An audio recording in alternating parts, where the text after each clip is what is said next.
L'honorable député national Dr Eteni Longondo, figure emblématique de l'Union pour la démocratie et le progrès social, a effectué une descente remarquée dans la base Badara 2, un quartier stratégique de la commune de la Télé.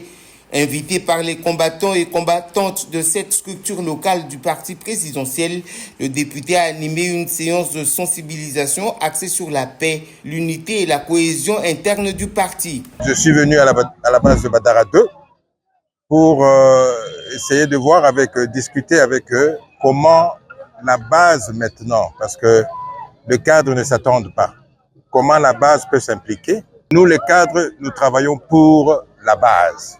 Maintenant, la base, quand les cadres ne s'attendent pas, c'est la base qui doit maintenant s'impliquer pour que le cadre puisse s'attendre et que le parti aille de l'avant. Devant une foule attentive et mobilisée, l'ancien ministre de la Santé a délivré un message fort. Ne chantez pas pour les autorités du parti, demandez-leur plutôt de s'unir, de travailler ensemble pour l'intérêt général et l'avenir de l'UDPS. Ce message a été accueilli avec enthousiasme par les militants, conscients que les divisions internes pourraient affaiblir les efforts du parti au pouvoir face aux nombreux défis du pays.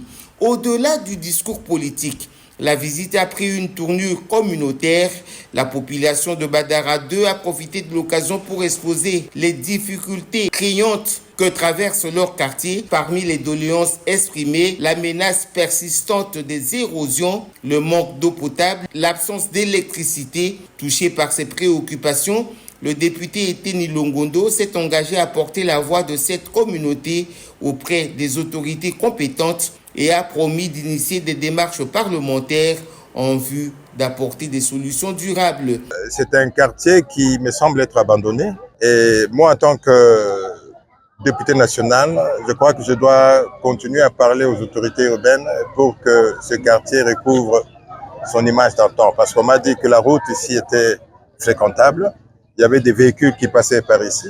Et maintenant, la route, le véhicule ne peut pas passer. C'est une partie de Kinshasa qui est enclavée pratiquement, surtout quand vous avancez vers le sud là-bas, qui est enclavée. Il n'y a pas de route, il y a beaucoup d'érosion. Les routes qui étaient construites sont détruites par des érosions. Alors, c'est ça le plaidoyer que je vais faire au niveau de l'autorité nationale et celle de l'autorité provinciale aussi. Cette descente, bien au-delà d'un simple meeting politique, marque un tournant aux bases du militantisme engagé où le dialogue direct avec la population devient un levier essentiel pour renforcer la légitimité du parti et répondre aux attentes du peuple.